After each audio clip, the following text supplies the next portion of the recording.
Hola,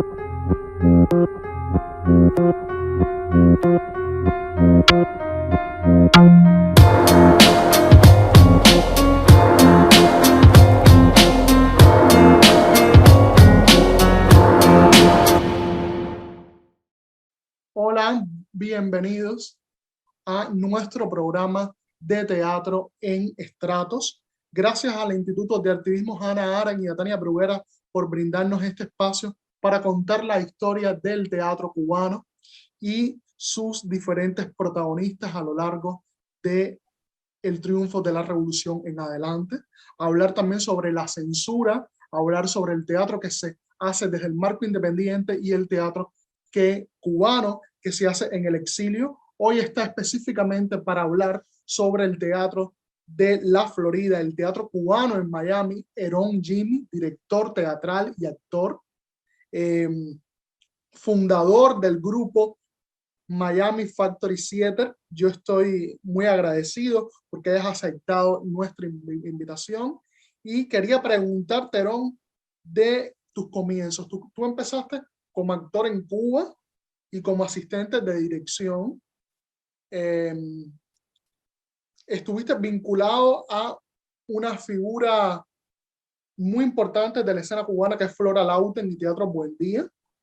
Yo quería que me hablaras un poco de eso, de tu acercamiento con las figuras de Flora Lauten y su estética y el trabajo que hiciste en Cuba. También estuviste vinculado a Vicente Revuelta en clases.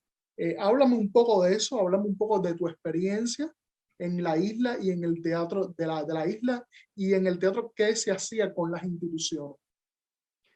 Bueno, muchísimas gracias ante todo, Adonis, por darme este espacio de diálogo tan necesario entre nosotros los cubanos, estemos donde estemos. Yo siempre voy a estar a favor de definitivamente unirnos, ojalá en principio en diálogo y después, ¿por qué no? También como nación, insisto, estemos los cubanos donde estemos.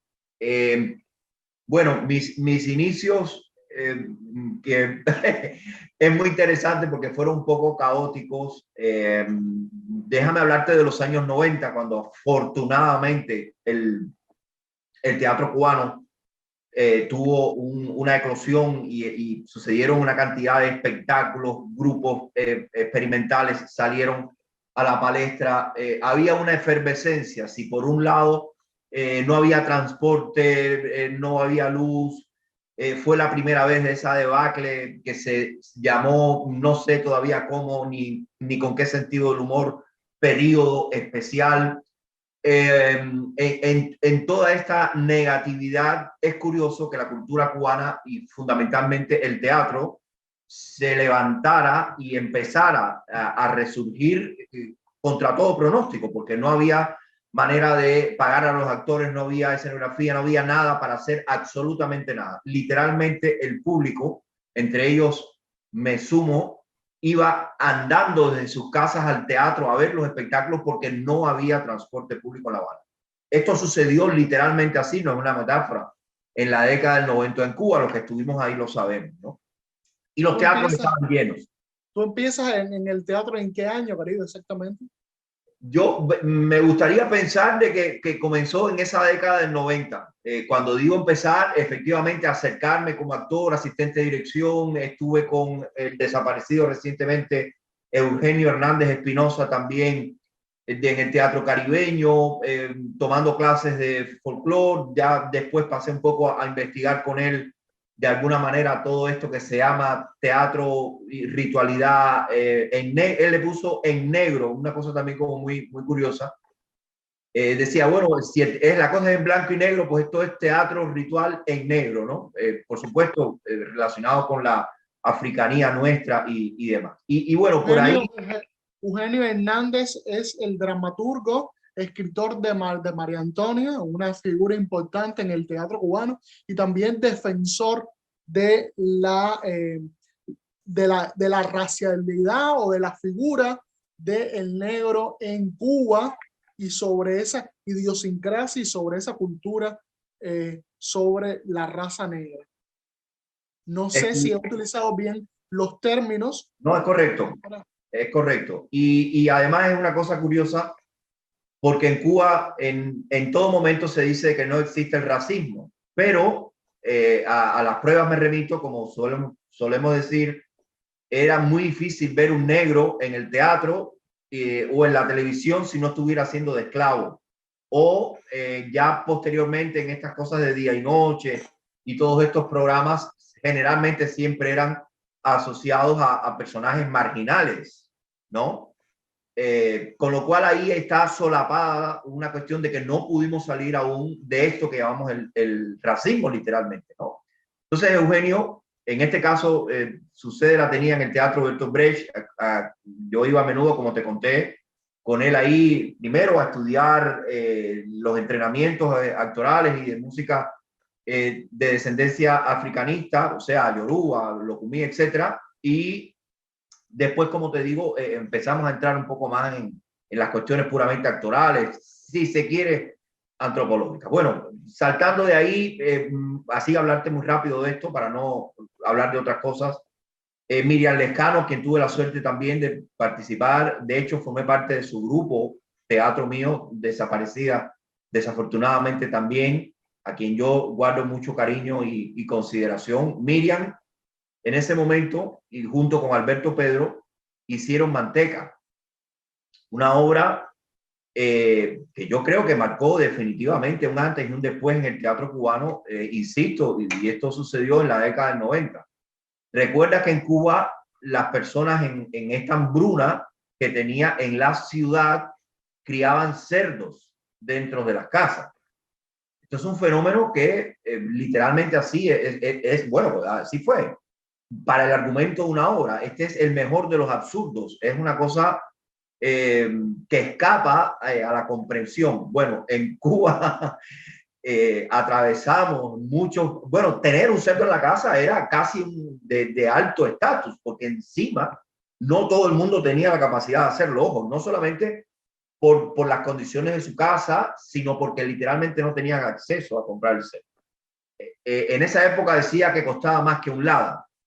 Para las personas que no conocen de Cuba, Lada era un carro, un auto de procedencia soviética, que era lo único que había en el país. Y entonces la gente lo consideraba más que un Ferrari. O sea, no había otra cosa, eran solo los Lada. Imagínate que la gente decía que un puerco, o sea, un cerdo, era más caro que un Lada, ¿no? ¿Para qué? Todas estas cosas, Alberto la escribe en Manteca. Yo insisto, una pieza no solamente la puesta en escena, sino ya propiamente como dramaturgia. Creo que es una de las obras más importantes del teatro, al menos contemporáneo cubano, con todo derecho. Por ahí estuve actuando con ellos, como te digo, y bueno, caigo, sí, voy relacionándome como las moléculas, chocando de un grupo a otro, y llego a las manos de mi maestra Flora Lauten, a quien, bueno, tengo un especial cariño y veneración. De acuerdo contigo, ella es maestra de generaciones. Y entonces este teatro fue el que a mí, en el Buen Día, cuando yo empiezo a ver las puestas, en este caso fue Otra Tempestad, pero ya tenía referencia de los teatros, de las puestas que se hicieron antes. Roberto Suco fue otra que vi con anterioridad, que dirigió Carlos Cerdrán, el primer Roberto Suco, ahí en el Buen Día. Y hay una cuestión estética, hay una cuestión de pensamiento, hay una cuestión de construcción del teatro, en definitiva, al que yo quise pertenecer. Fue voluntario, con lo cual asumo, más allá de la cuestión institucional o más allá del canon académico, creo que un actor o una persona que le interese el teatro, su escuela es un grupo de teatro. Ahí es donde aprende de forma definitiva y absoluta, ¿no? Entonces, bueno, mi escuela es el Buen Día. Yo estoy graduado de eso, del Buen Día.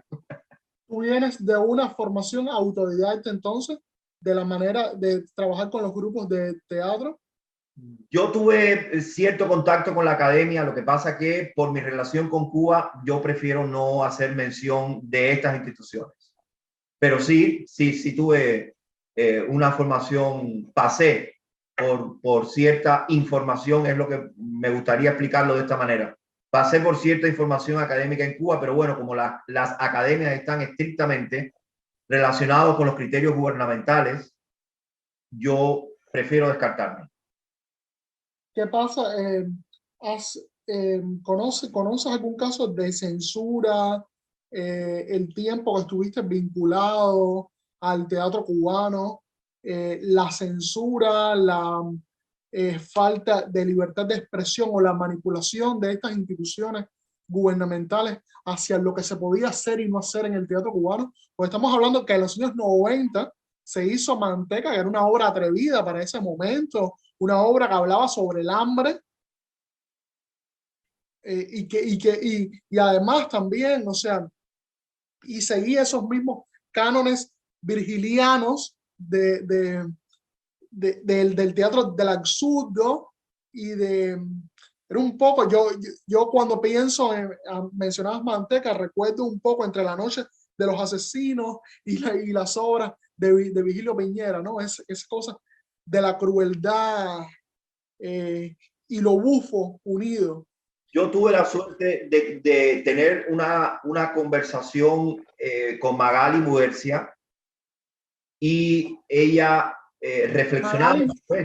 Magali Muguercia, que falleció hace poco, fue directora de teatro de la revista Conjunto en Casas de las Américas, una importante teatróloga e investigadora cubana que terminó sus años en el exilio en Chile, así muy vinculada a una gran investigadora del teatro latinoamericano, con una obra vasta. Y en los últimos años, yo quiero hacer este paréntesis porque la misma Tania me pidió que lo hiciera, ¿no? De contar un poco a las personas que se mencionan. Magali en los últimos años fue a Cuba y era prácticamente como invisible en ese sistema, una persona que fue la que, vamos a decir, la que cortaba el bacalao, literalmente. Impulsó, muy importante. Internacionalizó en muchos aspectos al teatro cubano también, porque por su obra, como bien dices, y su trayectoria ayudó a visibilizar lo que estaba sucediendo en la isla, que para el contexto internacional siempre fue hermético. Pero bueno, interesante esto que apunta efectivamente una personalidad de la cultura cubana y del teatro aún más. Conversaba yo con Magali, tuve esa suerte, y ella me decía, aquí está pasando una cosa muy rara y es esta aparente libertad. Podemos hablar del público, del teatro, el público de Carlos Díaz, que se hizo en el Uber de Blanc, por primera vez, al menos en este contexto, hombres besándose, desnudos masculinos, hombres transvestidos. Esto era impensable en la Cuba que hasta ese momento se vivió. Por otra parte, Calígula, que fue un poco más adelante, igual de teatro público, y Carlos Díaz, cuando mi querida amiga y también desaparecida, estamos mencionando, qué horror, ¿no? Tanta gente que se han ido. Broselianda Hernández sacaba un pasaporte cubano. Hablando de la censura, originalmente ella sacó un pasaporte cubano y después un asesor dijo, no, si quieres sacar un pasaporte que no sea el cubano. Entonces se tuvo que cambiar a otro pasaporte de otro país porque había un personaje que hacía ella en Calígula en una discusión con el tirano que ella sacaba, recuerdo perfectamente, además el teatro entero empezó a aplaudir. El poeta. El poeta creo que se llama Escipión o algo así, no recuerdo bien ahora, discúlpame el nombre de esa persona. Y eso sí sucedió, citando ejemplos de censura. O sea que las libertades, las aparentes libertades, y como había tanta presión, esta es la conversación de Magali, como había tanta presión, el contexto del cerdo, pero era que no había luz, no había transporte público, la gente iba a la escuela, a los trabajos caminando, que hablar de la comida. Claramente el Estado y quienes lo organizaban se dieron cuenta que un mínimo de presión más iba a provocarse un estallido. Bueno, de hecho, también en esos maravillosos 90 tuvimos otra crisis de inmigración llamada la crisis de los balseros. O sea, que date cuenta que todo esto está íntimamente conectado y reconectado. De forma que la libertad era aparente. Existe, yo pienso, claro, existe una película como Fresa y Chocolate que llegó a los premios de la Academia también. Sí. Pero toda esta lo permisivo que pudo parecer esta apertura de los 90, ya era algo que venía, ¿no? En los 80, con los plásticos, también era algo que venía intentando Víctor Varela hacer desde el teatro independiente. Y es Pero curioso que después... lo más importante es que se instaura como una nueva realidad para las artes escénicas en Cuba, también porque se pierde la economía de poder hacer un teatro de repertorio y de teatro estudio, y las grandes compañías dejan de hacer esas obras clásicas, ese teatro del buen hacer, y se empieza un teatro más de lo experimental, ¿verdad? Exacto. Y sumados a esto, jugando en el tiempo, nosotros hemos tenido la posibilidad de llegar hasta aquí vivos, en todo el sentido de la palabra. Primero porque salimos de Cuba. Segundo porque, bueno, sí, afortunadamente respiramos. Ya después de los 90 se dieron cuenta de que esas libertades no fueron buenas. O sea, ellos, hay una frase muy castiza que dice, se me va de las manos. A ellos se les fueron de las manos. Yo creo que al gobierno nunca pudo calcular el efecto y el impacto que pudo tener literalmente el teatro cubano, que era una cosa como, eso no lo ve nadie. O sea, estas cosas nunca sucedieron en la televisión, es lo que trato de decir. Estos fenómenos que hablamos de Calígula, que hablamos de Manteca, que hablamos del público, que hablamos incluso del mismo Víctor Varela, jamás en la vida fueron visibilizados en la televisión cubana, que sí era para el gran público. Cuestión de que de alguna manera esto que sucedió en los 90, visto desde, es la conversación que tengo con Magali, insisto, visto desde la dictadura, visto desde el estadismo, visto desde esas instituciones gubernamentales, decían, eso tiene fecha de caducidad, no prestemos importancia, eso es algo que va a suceder y va a pasar desapercibido. Obviamente no fue así, pero la tendencia de pensamiento era justamente esto. Por eso, esta cobertura de permisibilidad. Claro, al ver el efecto, que era lo que te comentaba, después en los entrados 2000, eso desaparece. Empezaron los asesores, empezaron a suspender una serie de proyectos, redujeron considerablemente plantillas de actores con el supuesto del bloqueo y que no hay dinero y toda esa serie de cosas, y empezaron a controlar de manera excesiva. O sea, hay una diferencia entre el 90 muy palpable. Siguiendo la historia y la cronología del teatro cubano. Yo quiero hacerte una pregunta muy específicamente hasta que vayamos a hablar un poco más específico de tu trabajo con Flora y tu salida del país. ¿Tú sales del país en qué año? 2001. Yo quería hacerte una pregunta porque es importante, ¿no? Para los que no conocen el teatro cubano o no conocen Cuba, hay una realidad impuesta que a mí me parece torcida, muy torcida, que es lo de las evaluaciones y los decretos ministeriales y todas las locuras que ellos inventan, porque Cuba todo es como todo es cuadrado, es un sistema muy cuadrado de pensamiento. Imagínate tratar de cuadrar al arte, de evaluar el arte. El arte es una evaluación, ser actor en primero o en segundo nivel. Estaba en esos años también estas evaluaciones. ¿De dónde vienen? ¿De dónde viene esto de categorizar un grupo o de este grupo sí, este grupo no? Actor en primer nivel, actor en segundo nivel. El actor que viene de academia es el que puede ingresar a un grupo profesional. El que no viene de academia no puede ingresar. Eso es una herencia estalinista desde todo punto de vista.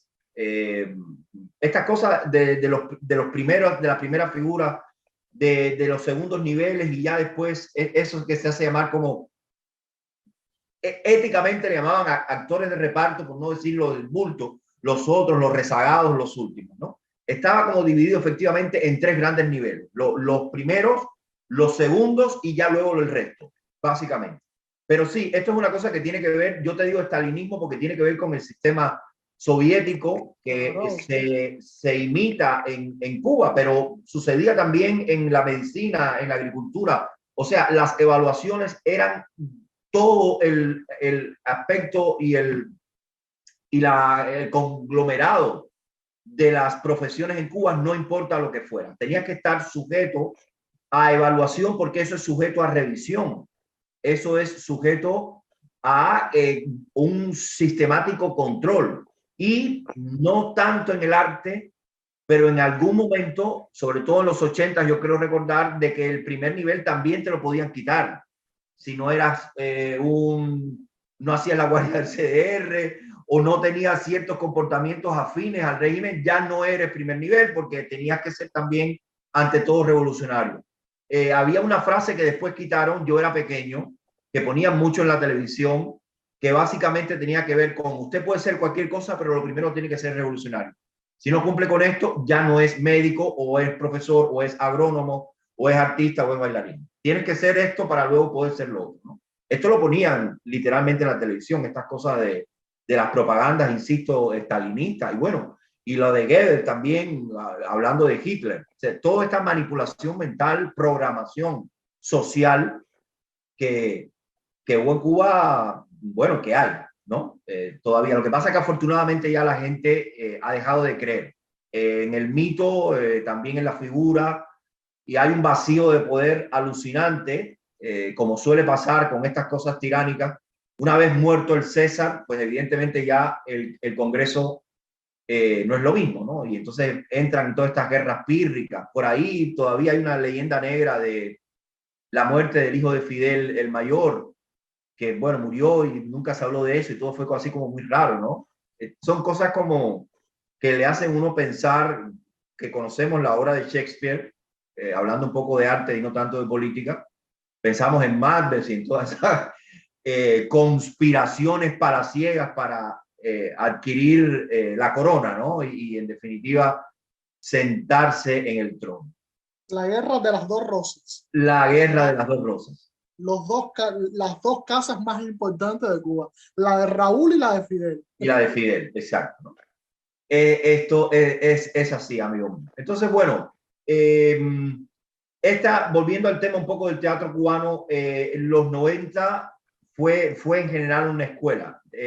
Ahí pasaron cosas que todavía hoy son increíbles de cómo pudieron haber pasado. Y tiene que ver con esto, con una suerte de desprecio y de aminoramiento de parte de las instituciones hasta que se dieron cuenta que no, que por el contrario fue el inicio efectivamente de un movimiento que, a pesar de que han intentado frenar, entiéndase el teatro independiente, entiéndase buscar otras alternativas para actores, hacer teatro, este experimento de Víctor, que bueno, se había hecho por supuesto en el mundo mucho antes, pero de hacer teatros en casas, en lugares alternativos, incluida la calle, que enseguida el historiador de la ciudad, también fallecido, Eusebio Leal, se adueñó de ese proyecto que ahora se llama, bueno, no sé el nombre, de Sanqueros. Por aquí también está su director y su fundador en Miami, que emigró. Bueno, casualmente, ¿cómo se llama? Hemos hecho ya dos programas de estratos. Uno fue dedicado al teatro callejero con Roberto Salas y el otro fue dedicado a las estatuas vivientes, lo pueden ver anteriormente, con dos actores, Andrés Pérez, que trabajó con Vicente Revuelta, que actualmente trabaja de estatuas vivientes en la calle Obispo. Hicimos un primer programa, como ya dije, con Roberto Salas. Mi amigo, a quien respeto mucho, un teatrista íntegro y extremadamente talentoso, además. Alumno de Vicente, por cierto. Él sí fue alumno de Vicente, en Elisa. Y bueno, ya te digo, y esta inclusión, esta apertura, de sacar y de recuperar los espacios que nos fueron negados, tanto y tanto y tanto. Por ahí también el festival de danza callejera que Isabel Bustos todavía hoy dirige, también fue extremadamente, según salió a la calle, le cayeron encima y todo fue extremadamente revisado, controlado, supervisado, estipulado. ¿Qué obras haces tú con Buen Día, con Teatro Buen Día?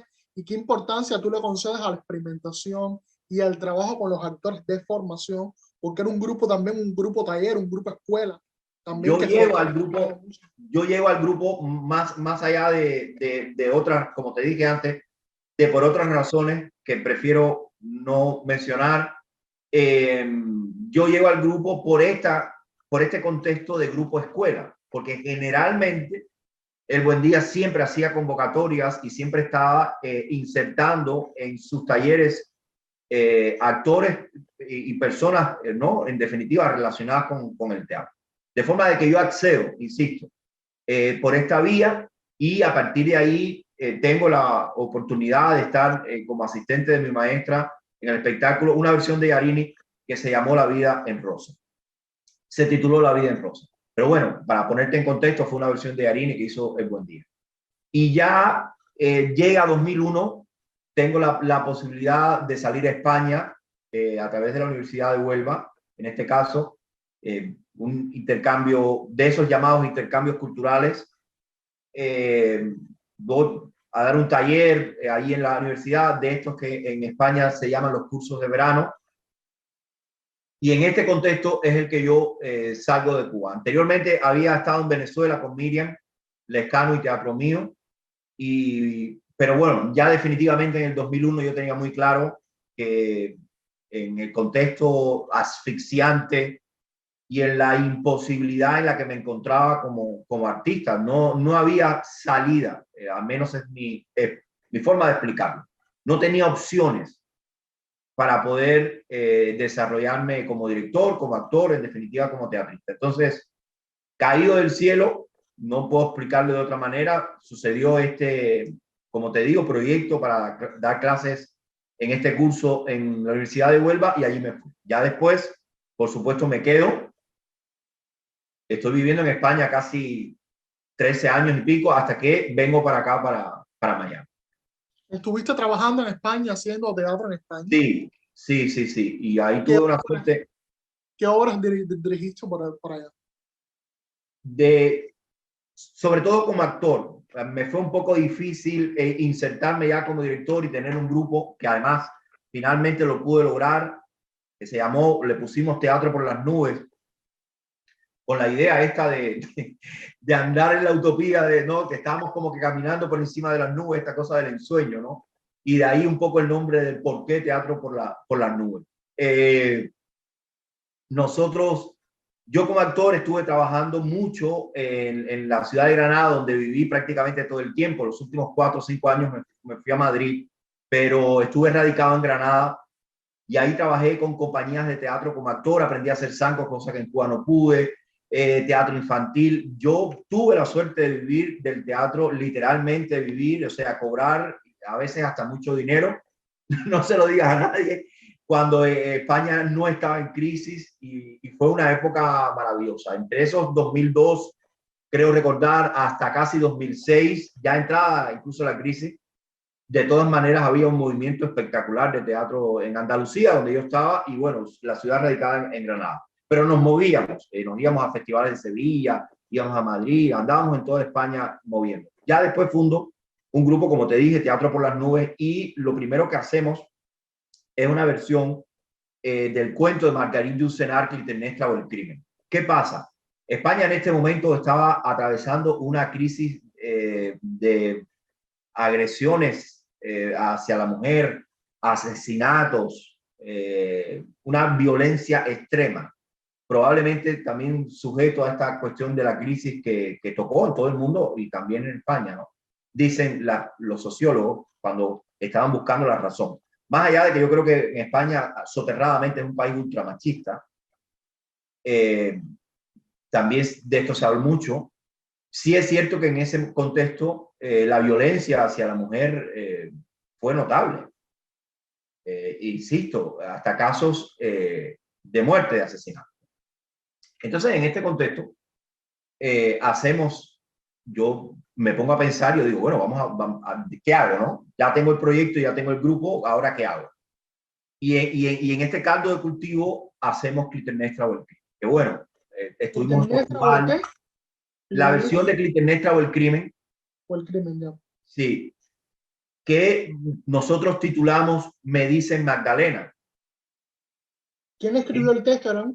Yo. ¿Tú escribes el texto? Sí, sí. Generalmente bajo la influencia un poco también de mi otra maestra, Raquel Carrió, me resulta muy difícil enfrentar el texto creativamente tal cual es. Entonces yo siempre intento readaptar, rehacer, reescribir, reconstruir, pensando quizás más en puesta en escena que el propio valor dramatúrgico o literario, que no niego ni tengo nada en contra, como podrás imaginar, pero siempre soy de la tendencia a reescribir, reconstruir, readaptar. Pensando, repito, la razón por lo que lo hago es porque estoy escribiendo para la puesta en escena, fundamentalmente.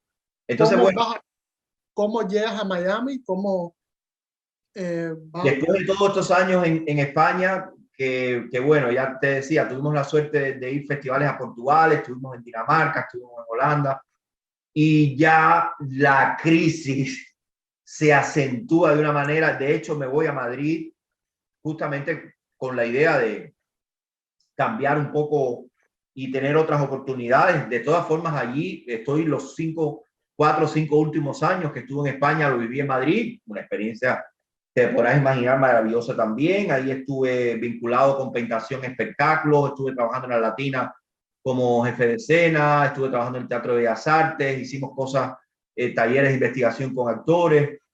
Pero bueno, definitivamente ya no dio más, no dio más. Y entonces vengo para acá, para Miami. Y aquí empiezo de nuevo, otra vez Quijote con las andanzas.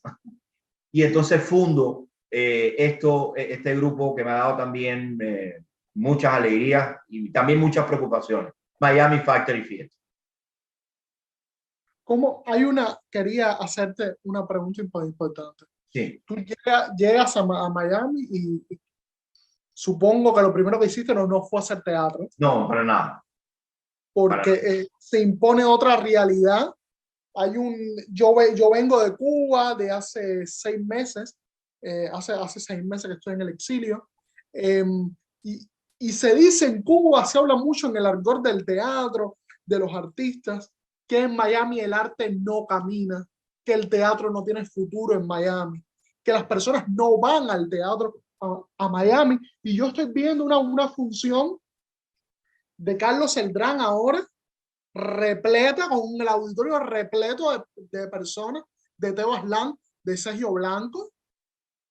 Se está imponiendo otro movimiento cultural con todo el éxodo que está yendo hay otras perspectivas, pero ¿qué realidad hay en eso?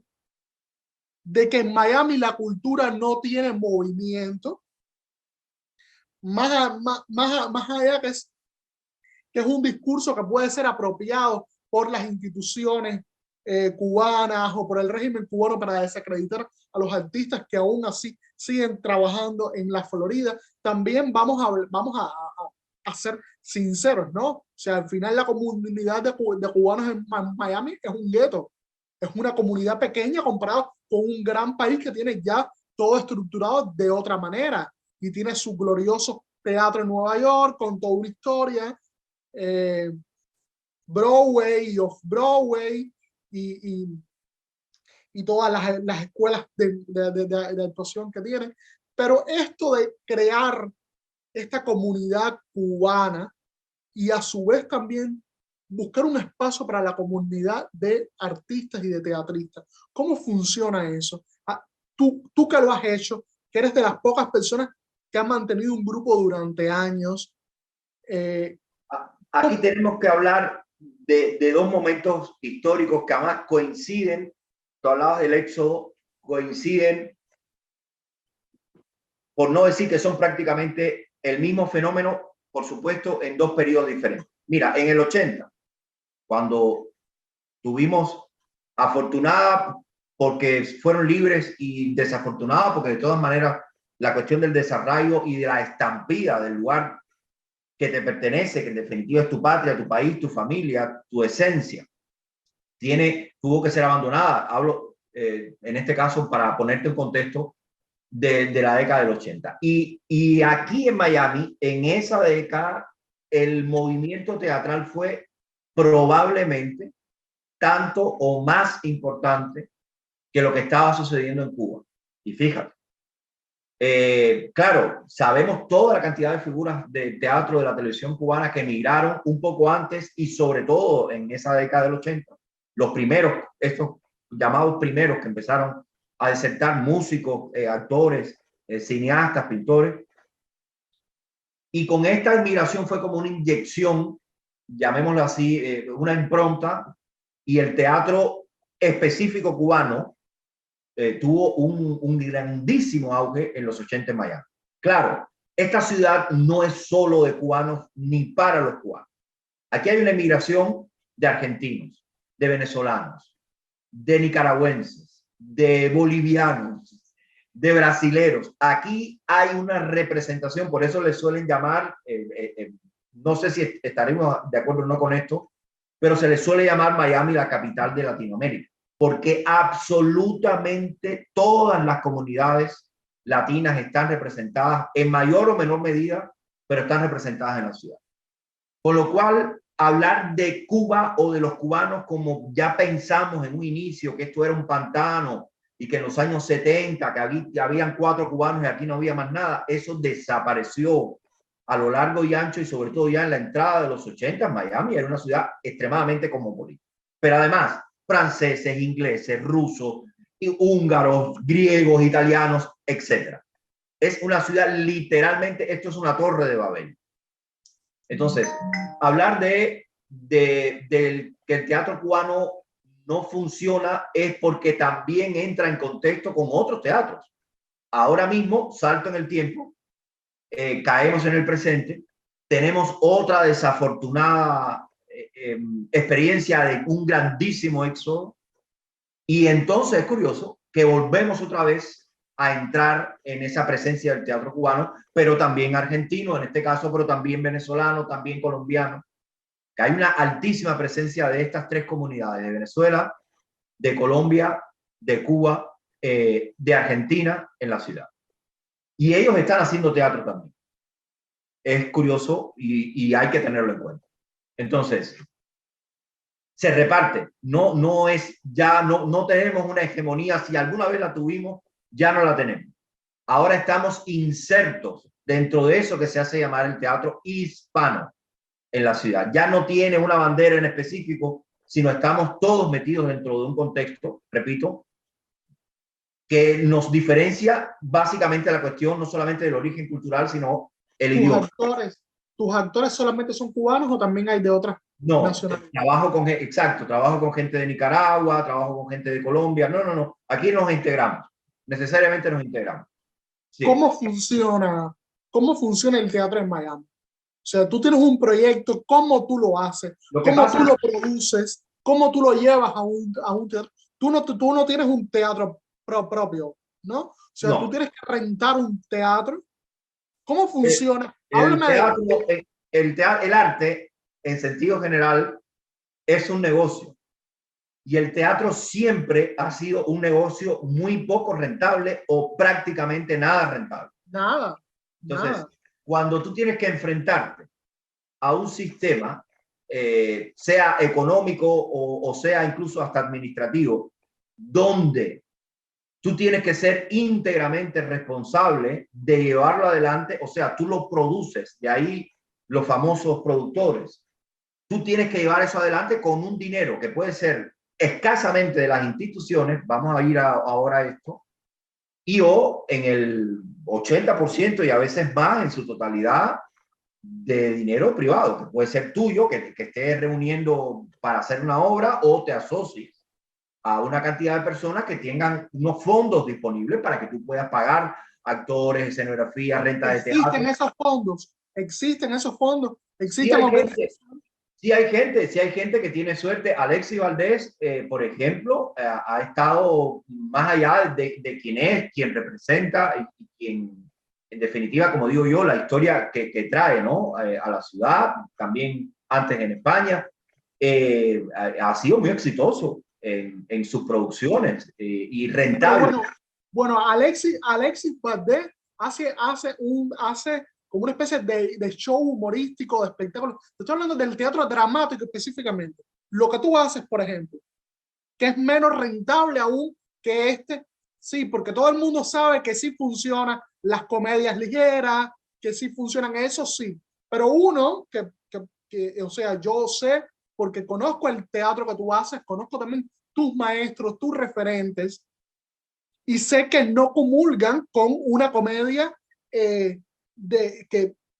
como lo que hace Alexis, Miami es una ciudad joven. Que no es facilista, simplemente tiene otro nivel de exigencias, otro universo del cual tú y yo no comulgamos ni tenemos mucho que ver. Tú haces un teatro dramático, un teatro de investigación. ¿Cómo funciona ese teatro? Que realmente es el teatro. Lo otro no es el teatro. Lo otro es show, es otra cosa. Realmente el teatro, como se conoce, porque la gente muchas veces dicen, no, el tipo de teatro que hacen ustedes, no. Nosotros hacemos teatro, los otros no hacen teatro, hacen show, hacen espectáculos, hacen otra cosa, pero el teatro tenemos que ser cuidadosos en las categorías, en aras de nuestro pensamiento democrático, ¿no? No estoy ni a favor ni en contra, digo que seamos también un poco como más amplios, porque la comedia en España, donde tú estás, la referencia que tienes ahora mismo, funcionan muy bien y son espectáculos muy teatrales. Con lo cual hay que tener cierto cuidado con los géneros. Yo pienso que cuando se mantienen, sin llegar a un debate, cuando se mantiene el arco de teatro y no de show, aunque el teatro también puede ser un show, también puede tener elementos de cabaret y de muchísimas cosas, pero simplemente un humorista. Hay pocos proyectos. Yo entiendo, acepto incluso, pero bueno, sigamos.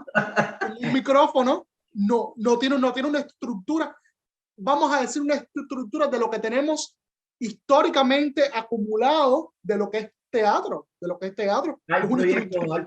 Hay proyectos en la ciudad, que sí tienen, por ejemplo, Teatro Avante, Arca y Imagen, son proyectos que tienen no solo en el tiempo, sino que, o sea, que son proyectos que no acaban de comenzar, no son emergentes, como apuntas bien en mi caso, y ellos sí tienen ciertas facilidades desde el punto de vista institucional. El problema es que no existe una política institucional en este país de apoyo directo y constante con las artes. ¿Por qué? Porque se asume como un negocio, no como un bien o algo que está inserto dentro de la sociedad. Con todo y eso, en el estado de la Florida, y bueno, específicamente yo hablo de la ciudad de Miami, hasta donde puedo brevemente conversar o apuntar, hay dos grandes instituciones. Esto que se hace llamar en español el condado, y luego está la ciudad, o sea, el ayuntamiento de Miami. Estas dos instituciones son criterios aparte, son instituciones que, bueno, que están relacionadas, pero como te digo, tienen autonomías completamente distintas. En este caso, la ciudad de Miami, el ayuntamiento, lo que sería el ayuntamiento en España, desde el punto de vista cultural es puedo decir así, un auténtico desastre. O sea, no le interesa en absoluto nada de lo que tenga que ver en el específico del teatro que hace en la ciudad. Y es curioso, porque tendría que ser justamente quien más inversión dé, literalmente dinero, apoyo para cuestiones publicitarias. Los teatros están en el suelo que pertenece al ayuntamiento. Más allá de que pueden ser, como sabes, en democracia hay cuestiones privadas, hay cuestiones que son mixtas, que son semi-privadas. ¿Cómo tú has logrado producir y subir una obra tuya a escena, a cartelera?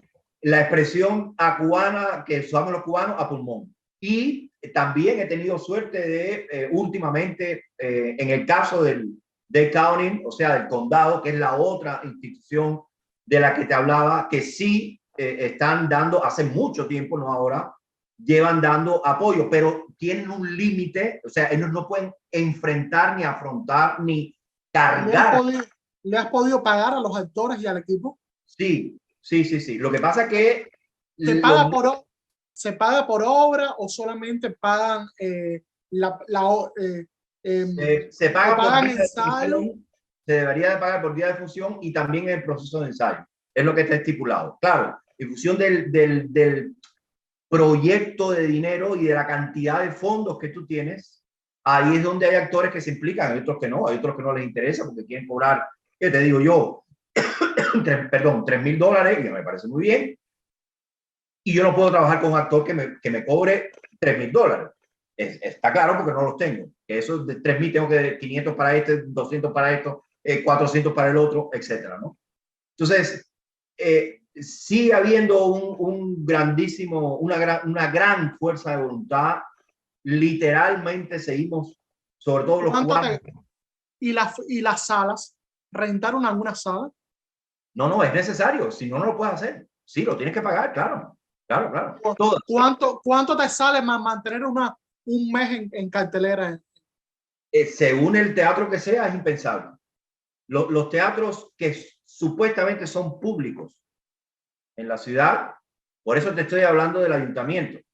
Te hablaba antes del ayuntamiento. O sea, de aquí, como dice, el sitio es Miami, la ciudad de Miami.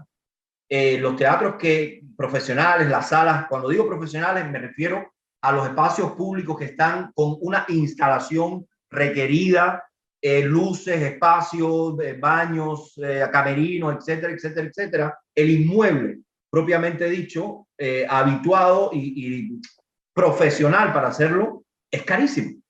Estamos hablando de a veces más de $1,000 el día. Entonces, si usted va a hacer un mes, son $3,000 cada semana.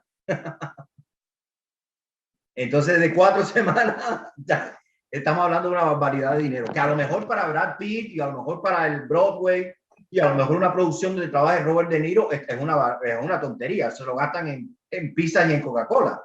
Pero nosotros, que como te dije, la mayoría tenemos que sacarnos del bolsillo, poner el dinero encima de la mesa, aquel, el otro, juntar esto para llevar adelante un proyecto, nos es literalmente imposible.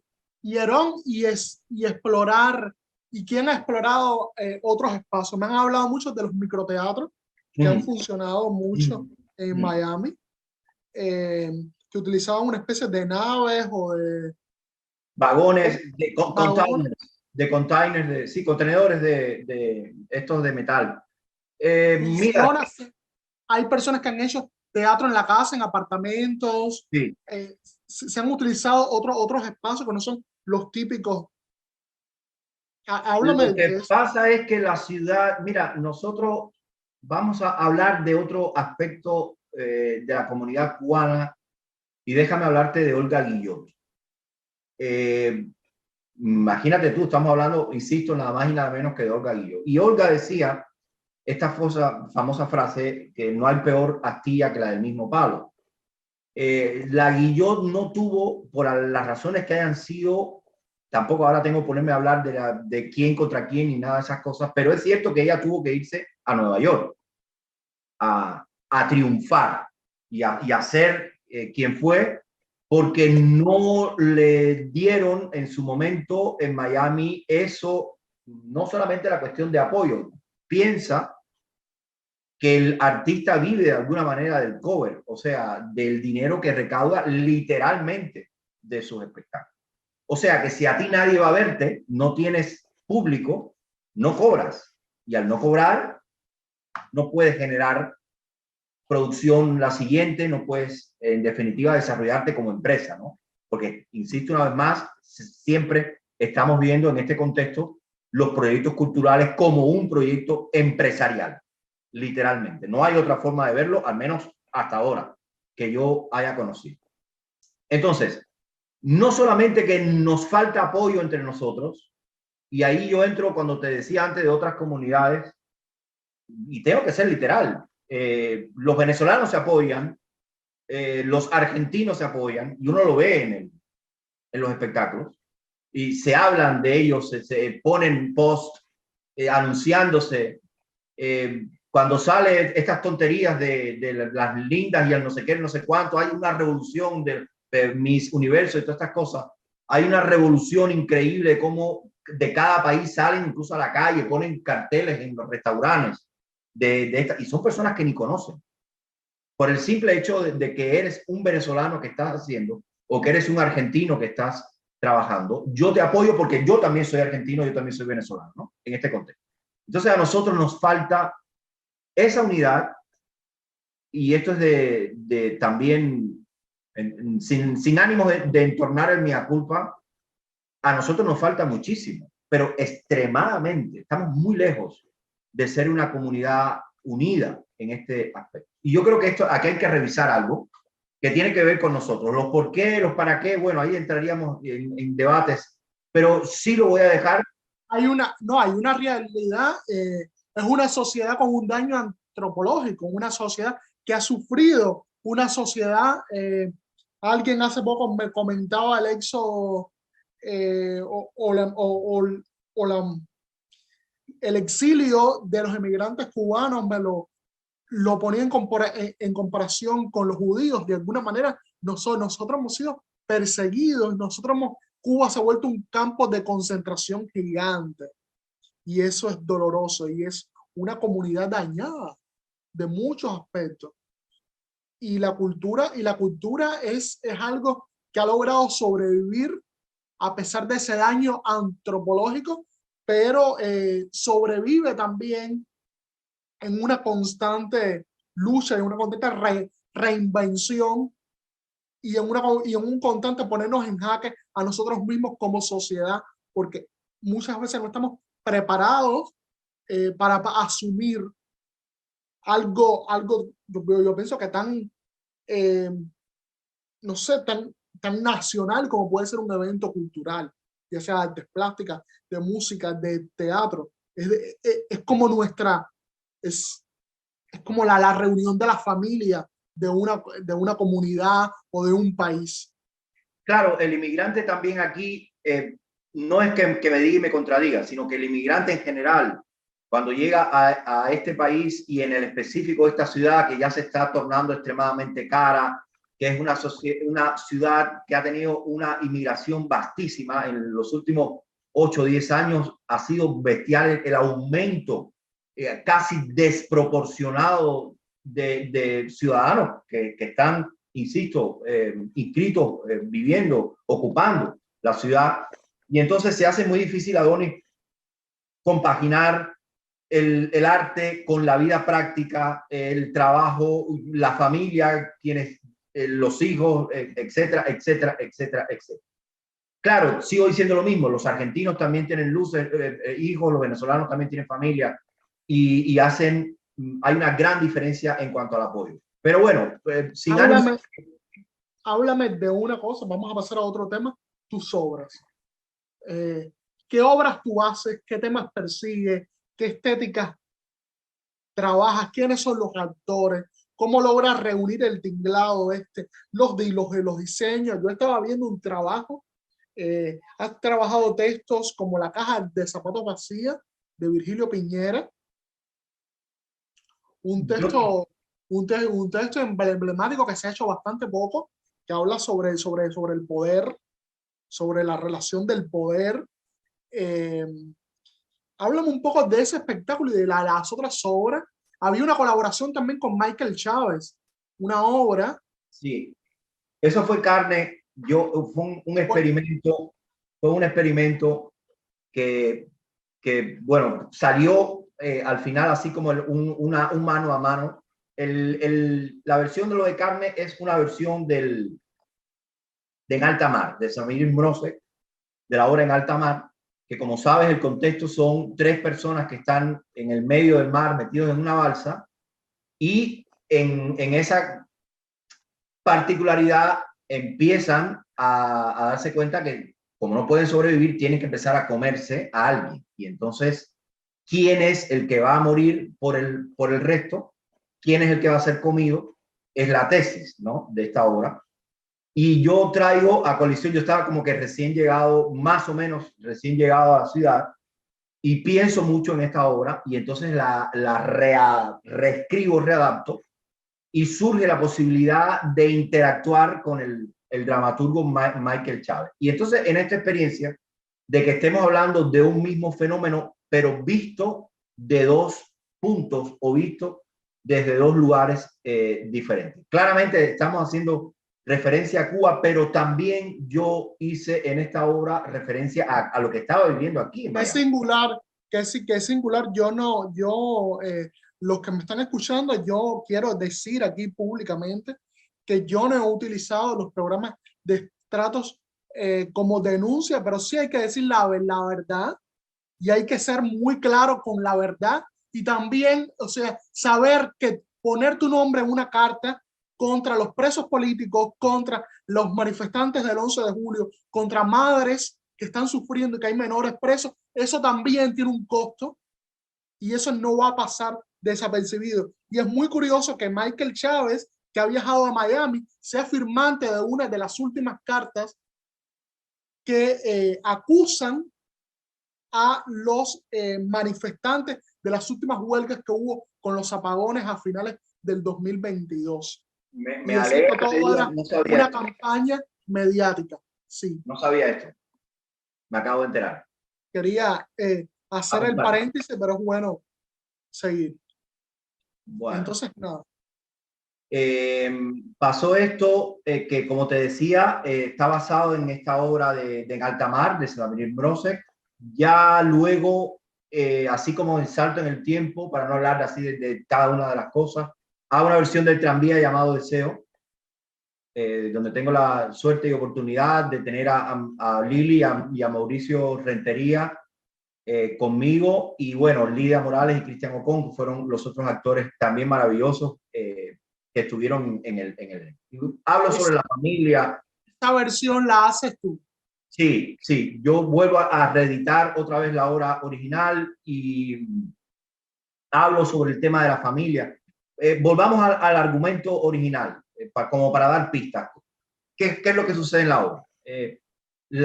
Una de las hermanas pierde su casa, donde viva, sea donde haya sido, y va hacia la casa de la otra hermana un poco a pedir auxilio y entre otras cosas porque no tiene donde vivir. Y es extremadamente curioso cómo una de las primeras acotaciones del autor de Tennessee Williams dice que Blanche llega a casa de Estela con una maleta. Entonces, esta imagen ya a mí me conecta inmediatamente con ¿Cómo titulaste la obra? Pasajeros. Y la hiciste en Miami. Sí, sí, sí, sí. Eso sí tuvo, además fue un lugar extremadamente experimental. No fueron estas salas de las que te hablé del teatro, llamemos, de los edificios que están preparados para esto. Fue un experimento. Un tranvía llamado Deseo es una de las obras más importantes del teatro norteamericano. Yo he trabajado mucho con las figuras de Tennessee y es increíble, ¿no? O sea, que reedites esa historia desde una perspectiva cubana. La cosa de la persona que llega a la casa, que tienes que dormir en el sofá, que hay alguien que te rompe la estructura, porque el allegado, el que bueno, que está aquí, en estos días se va, los conflictos que empieza a generar, en este caso con el personaje de Stanley, y todo eso son metáforas que yo empiezo a unir, referencias, que yo empiezo a reconocer, no solo como inmigrante, sino siempre intento también, volviendo un poco a tu pregunta de antes, yo siempre intento conectar la realidad entre la que vivo con el teatro del que hago. Entonces, yo soy de la idea que también es muy complicado decir esto es malo, esto es bueno, y quiero mirar la realidad o poner los acentos en la realidad que es diversa y por supuesto va tanto a un lado como otro, ¿no?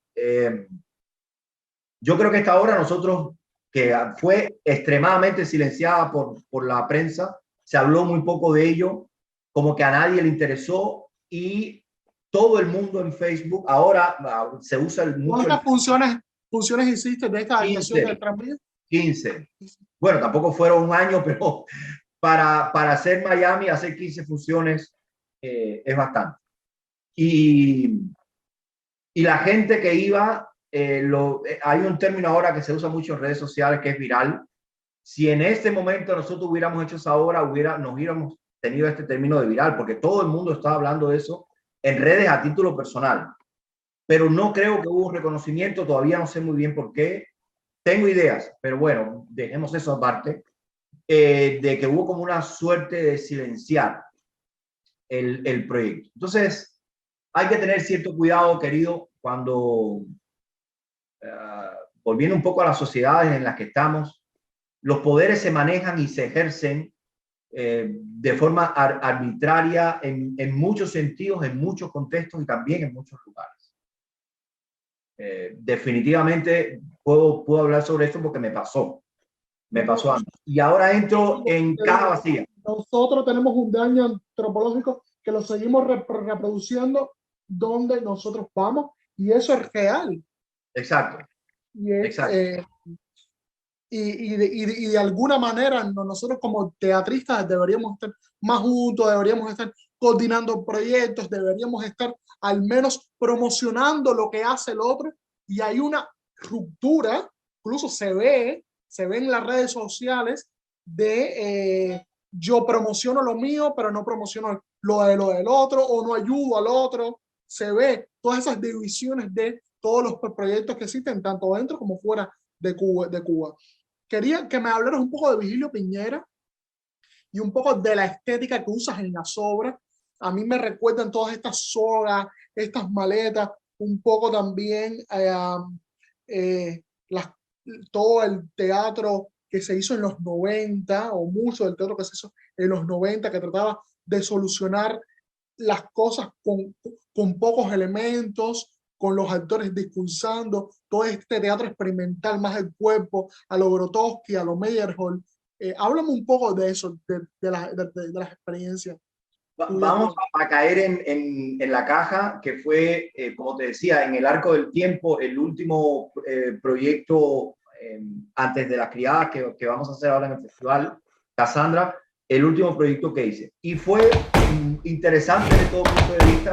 Déjame hablarte de otro contexto para apuntar esto que seguimos conversando sobre la sociedad cubana y el cómo nos relacionamos entre nosotros. Mira, yo la obra, como ya había dicho antes, la forma que yo tengo de trabajar, y hay razones incluso hasta teóricas escritas y bien definidas del por qué uno tiene el derecho a adaptar, reescribir, reelaborar un texto dramático. Y afortunadamente no he sido yo el primero que lo ha hecho, y soy muy feliz en saber que después mucha gente va a seguirlo haciendo, porque ya es un proceso extremadamente natural.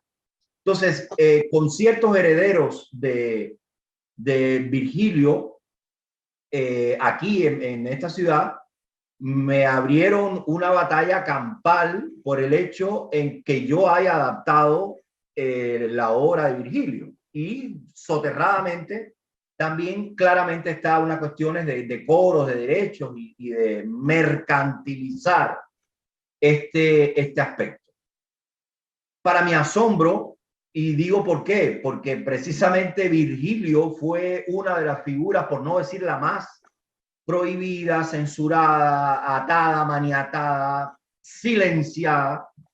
Entonces, cualquier persona que hoy en día, sea en el exilio o no, haga Virgilio, yo creo que sus herederos lo que tendrían que estar es de fiesta y celebrar que el nombre de Virgilio esté adaptada, no adaptada. El simple hecho de poner Virgilio Piñera en cualquier lugar para sus herederos es una muestra que ese señor, que esta figura, no voy a decir mártir para no parecer dramático, venció a sus censores, venció la dictadura, venció y fue por encima de toda esta historia tan triste. Trascendió su tiempo, trascendió su tiempo y les trascendió a ellos. Tal es el caso que se sigue hablando hoy en día de Virgilio Piñera, por ejemplo, ¿no? Entonces me pareció sorprendente, contradictorio, del absurdo. Me pareció, yo digo, si Virgilio pudiera saber esto que está sucediendo, él escribe una obra con esto, porque es la antítesis de la antítesis.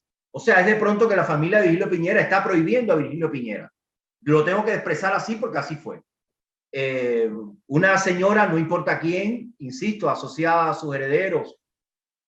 Por ejemplo, cuando fuimos a España, otro detalle, nosotros estuvimos con esta obra en el pequeño Gran Vía de Madrid, que es probablemente uno de los teatros más importantes, olvídate de España, más importantes de Europa, y en esta ciudad absolutamente nadie habló nunca nada de eso.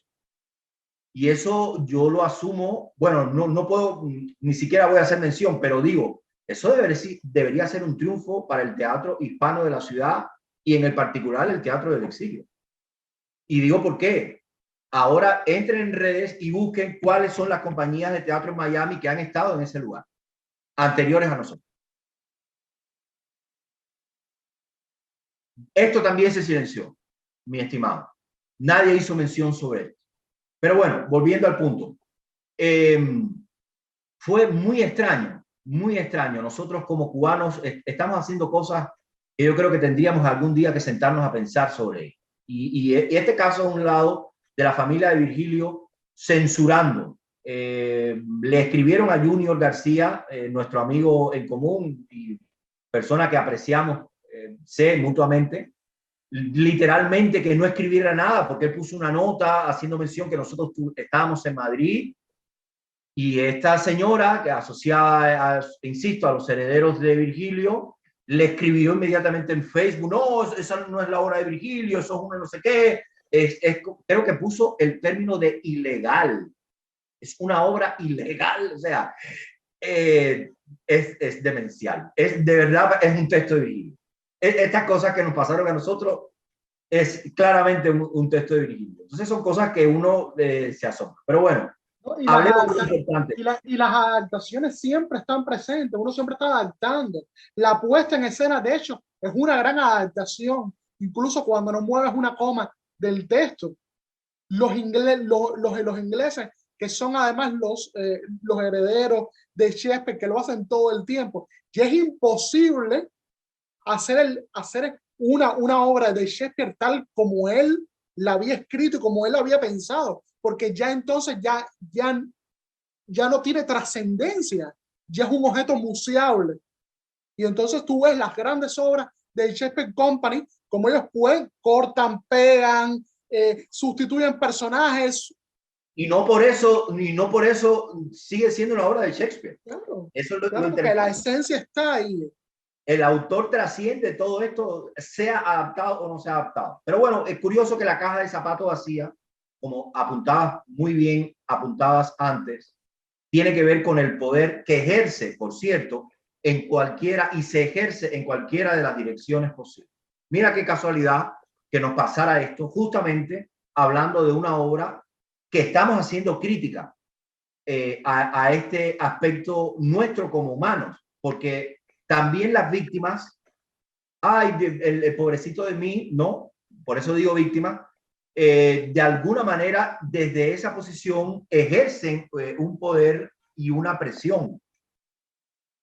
También, quizás no sé si me estoy explicando lo suficientemente bien cuando hablo de víctimas. Obviamente tengo el más absoluto respeto en cualquiera de los aspectos donde se encuentre alguien que sea o esté en una posición victimaria, pero digo que a veces también eso de parecer pobres y de que a mí nadie me quiere y que yo no tengo suerte en la vida es una manera de ejercer el poder para justificar nuestros fracasos y para justificar nuestra inacción.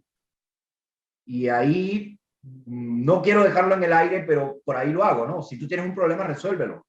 Si tú tienes un conflicto, soluciónalo. Tienes que luchar para salir de ahí.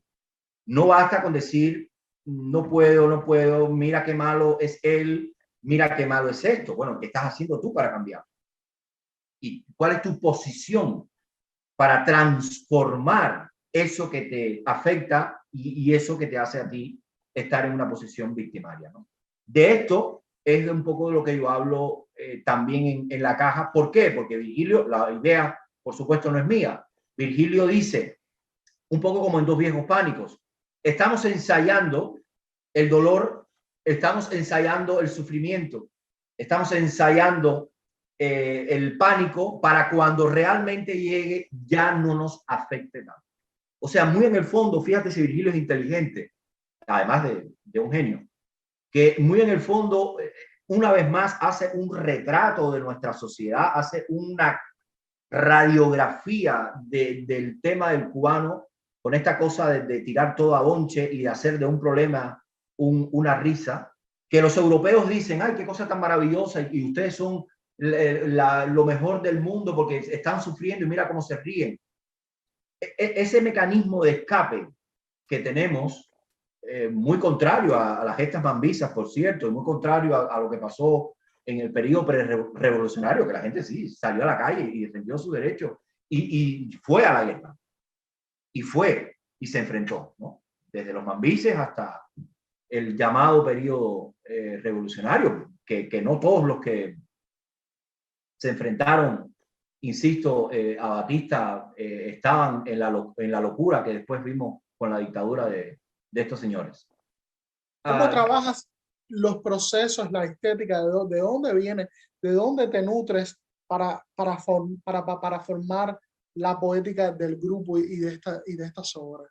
El texto, como ya hemos hablado, una vez descompuesto y sacado de su esencia para saber exactamente hacia dónde, cuáles son los discursos, cuáles son los temas y qué es lo que queremos contar, la anécdota, empiezo a trabajar en acciones desde el punto de vista física y en contar con el cuerpo y en crear situaciones que a mí me apoyen ya ese discurso preestablecido que yo tengo preescrito. De hecho, también en los ensayos, yo, si hay algo que no me funciona a nivel dramatúrgico, lo quito, lo corto, lo pego. Esta escena lo muevo de un lugar para otro. O sea que yo al final, ese texto que incluso ya yo adapté, readapté, no necesariamente es el texto del final. Hay una frase que yo escuché hace mucho tiempo cuando estaba investigando sobre el teatro, por no decir estudiando, que es: la dictadura de la lógica es probablemente el peor daño que tiene el teatro. Entonces, cuando asumimos qué es lógico y qué no es, ahí probablemente estemos entrando en un problema. Estamos lacerando, estamos cercenando muchas posibilidades desde el punto de vista expresivo. Entonces, en mi caso, esto que se hace llamar de la lógica, yo trabajo con el actor fuera de eso. Si estamos haciendo una escena de que llega un personaje, hablemos de el tranvía, la llegada de ese personaje, la entrada del personaje a la casa con todo ese conflicto que perdió este lugar y tiene que pedir auxilio, no se puede expresar de otra manera, en casa de un familiar, ¿qué haces tú en ese proceso? Entonces empieza a surgir desde la posibilidad de colgarte del techo hasta arrastrarte por el suelo, si tienes una maleta, si tienes un paraguas, si tienes unos zapatos, si tienes un radio o si no tienes nada. Y yo empiezo a partir de las situaciones, pero con vistas a crear, repito, imágenes. Esto que se hace llamar imágenes, por supuesto, no es ni siquiera la palabra correcta, pero para entendernos. Yo soy de la fe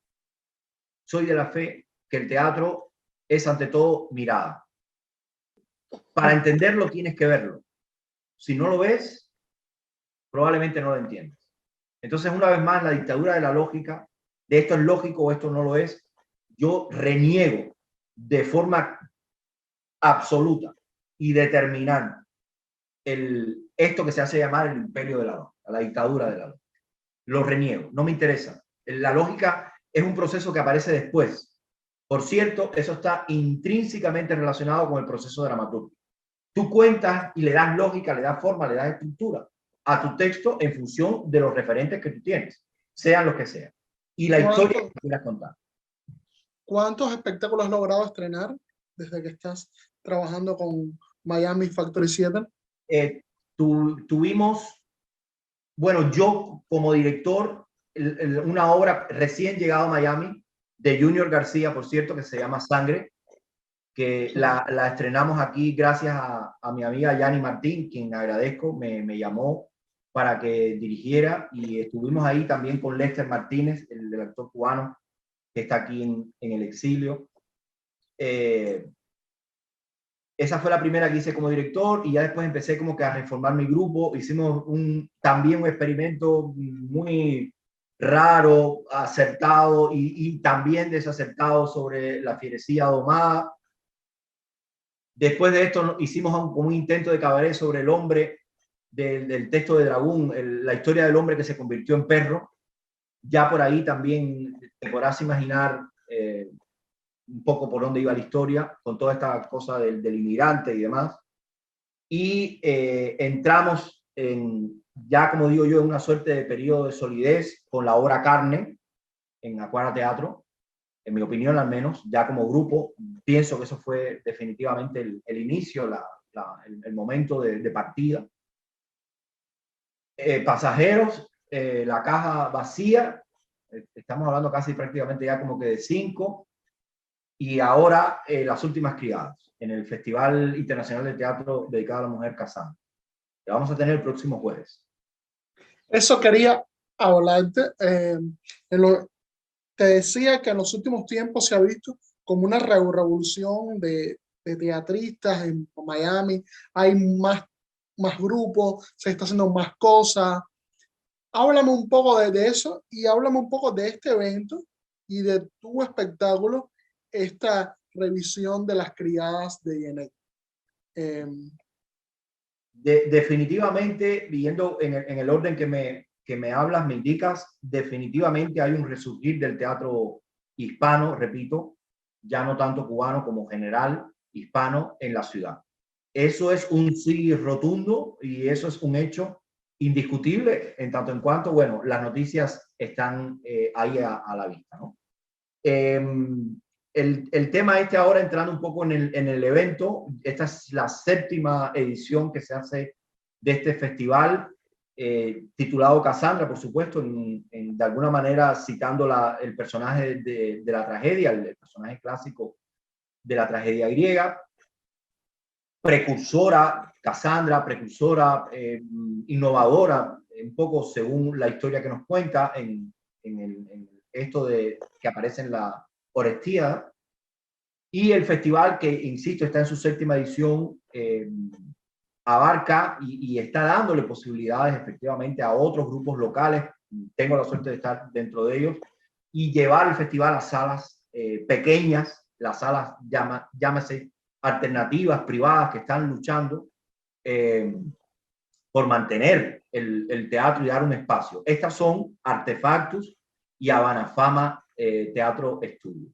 Son las que han podido sobrevivir. Antes teníamos 2, 3 salas de teatro más, al menos cuando yo llegué, y antes que yo llegara había más salas de teatro, y desafortunadamente han tenido que ir cerrando, como te dije antes, por razones de índole económica, porque se hace muy difícil sin tener apoyo institucional y también de la comunidad. Por eso te decía de que parte tanto de un lado como del otro el problema, sostener algo tan caro, porque es literalmente muy costoso.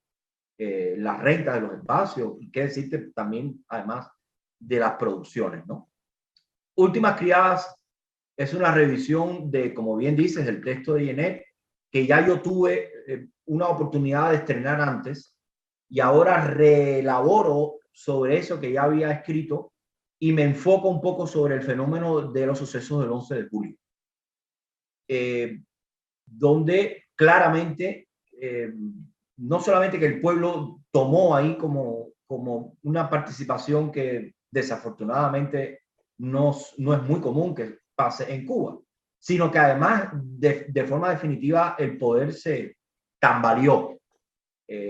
Nadie habla tampoco, por ejemplo, de esta cantidad de generales muertos sin explicación.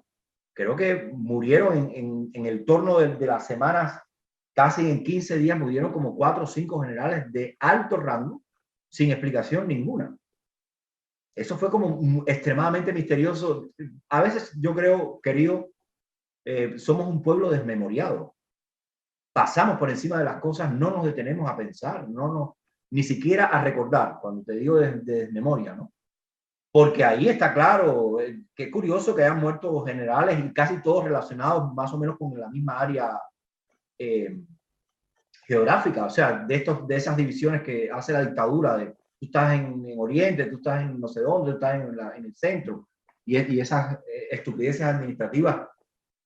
Y creo que 2 o 3 fueron de Oriente, y creo que uno o otros 2 de los últimos fueron del centro. Parece ser de que fueron generales que se negaron a sacar, a reprimir a la gente, o no dieron la orden que les habían dicho, porque creo que alguien dijo que tenía que sacar los tanques a la calle, cosas de ese tipo.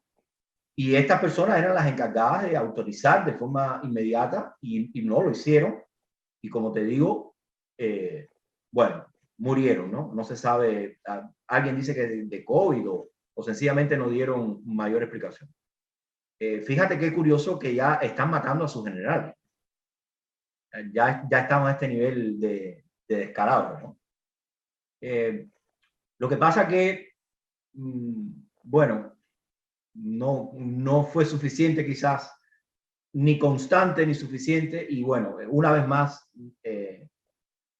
no pasó nada, como decía Héctor Quintero, en Contigo Pan y Cebolla, ¿no? El problema de esto es que aquí nunca pasa nada. Y hay otra frase de Virgilio Piñera en Aire Frío que dice: lo bueno que tiene esto es lo malo que se está poniendo. Yo creo que son frases que han calado en el ADN, han sido indistintamente, tanto Quintero como Piñera han resumido de una manera incluso irónica y por qué no también chistosa, han resumido de una manera brutal nuestra esencia como sociedad y como pueblo, por no decirte casi ya estirpe también. Yo quería hacer un paréntesis para poner el video de Las Criadas, esta especie de anuncio, de tráiler. Vamos a verlo. Mi nombre es Diana Conde Fernández y mi personaje es Solange. Es esta hermana delirante y obsesionada con el poder, con el control y con hacer todo lo que está a su alcance para seguir manteniendo este control y esta dictadura. Una de las razones del texto original que a mí me llama la atención para rehacer nuestro proyecto es que las criadas se esconden detrás de una apariencia de bondad y de servilismo para ser unos auténticos monstruos. Y entonces esto a mí me da la idea y empiezo a reflexionar sobre todas las cuestiones de las apariencias que entran en las dictaduras, pero también en la sociedad, cómo nosotros nos manipulamos. Recuerdo una canción que decía: lo que más me molesta es que algunos te aplasten en el nombre del amor. Hay gente que se dedica en el nombre del amor precisamente y bajo la justificación de ser buenos, a hacer literalmente el mal. Entonces esto para mí es una gran tesis y a partir de ahí empezamos a reescribir Últimas Criadas, que se va a presentar en el Festival de Teatro Internacional Cassandra, en el Thunder River Theater, marzo 23 a las 8 de la noche. Nosotros estamos produciendo Miami Factory Theater. Hola, soy Nabila Fernández Molina. Interpreto el personaje de Clara en la obra Las Últimas Criadas, escrita y dirigida por Herón Jimmy Cuesta. Este es un remontaje para la 7ª edición del Festival Cassandra, festival dedicado a la mujer. Esta obra está inspirada por el texto de Jean Genet, Las Criadas, y es una visión completamente nueva sobre las denuncias de las dictaduras.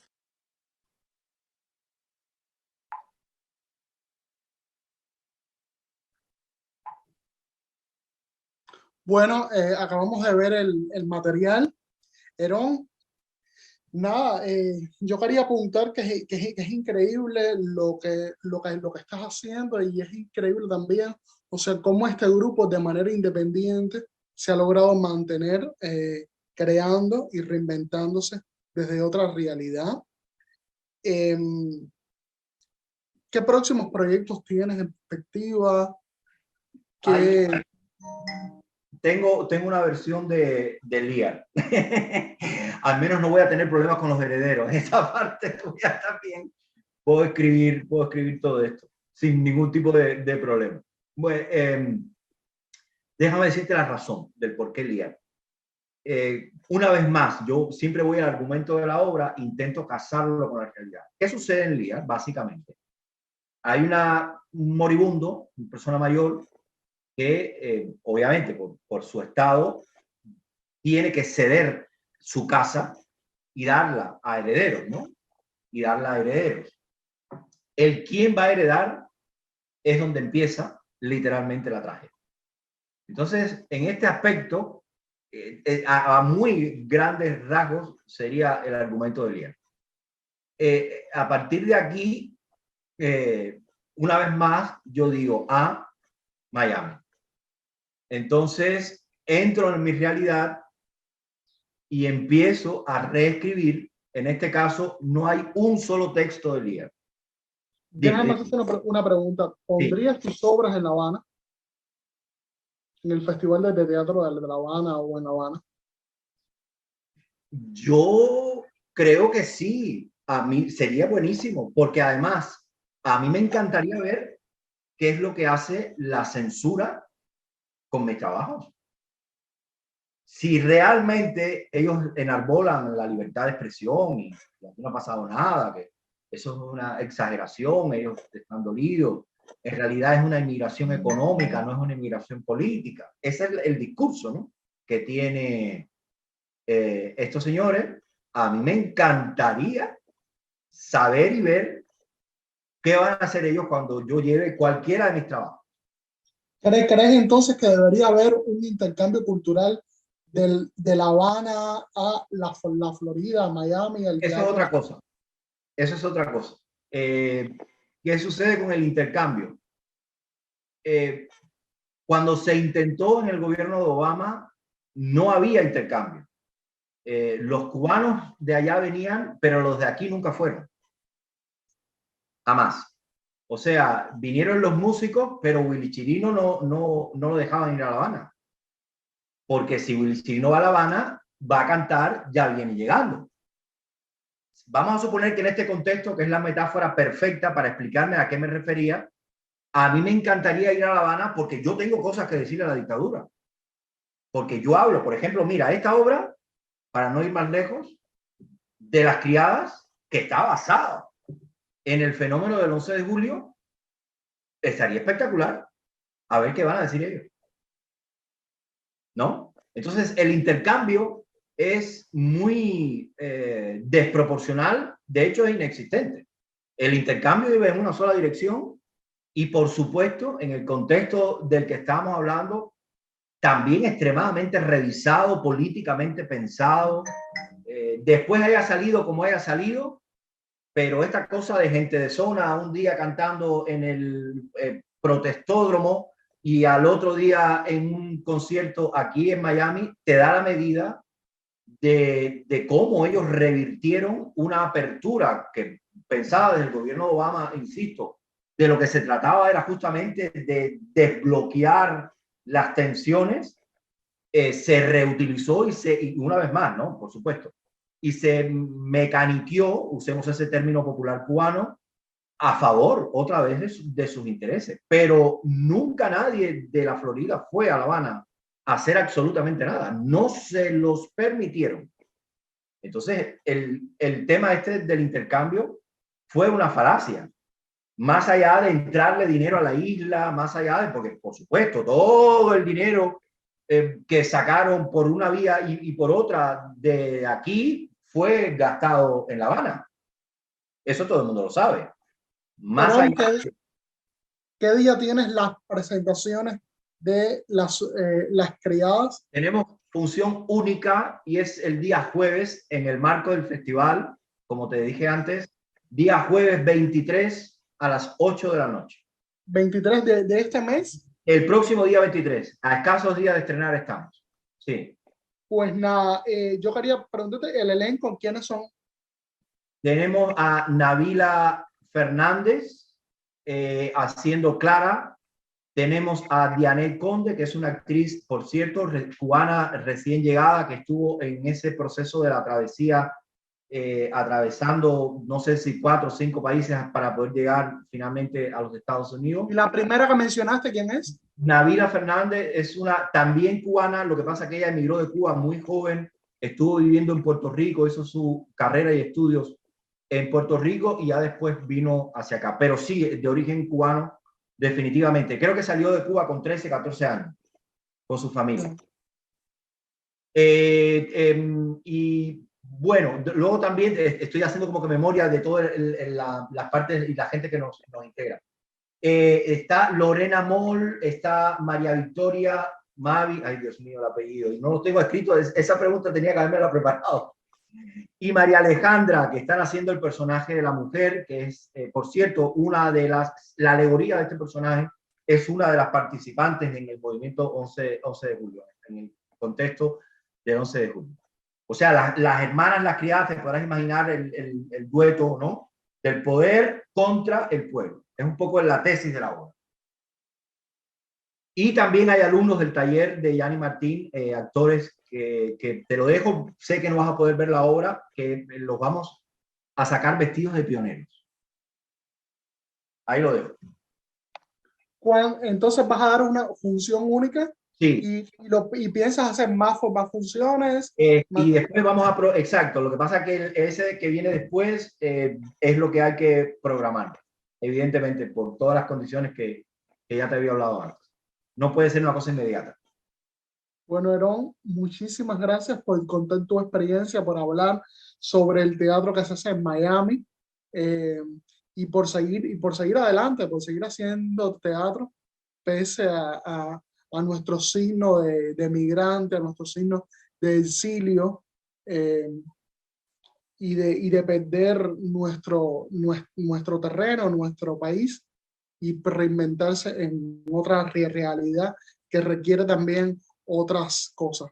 Muchísimas gracias por estar y nada, gracias. Gracias a ti, estimado, que además te respeto mucho como director y como creador.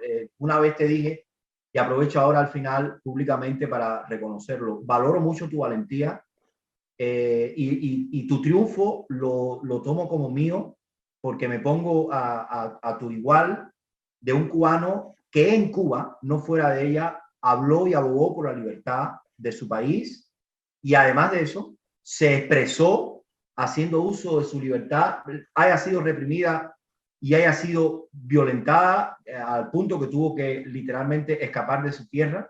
Pero con todo y eso tengo la fortuna de conocerte y de agradecerte públicamente lo que hiciste por la libertad en definitiva de nuestro país. Que Dios te bendiga y viva Cuba Libre.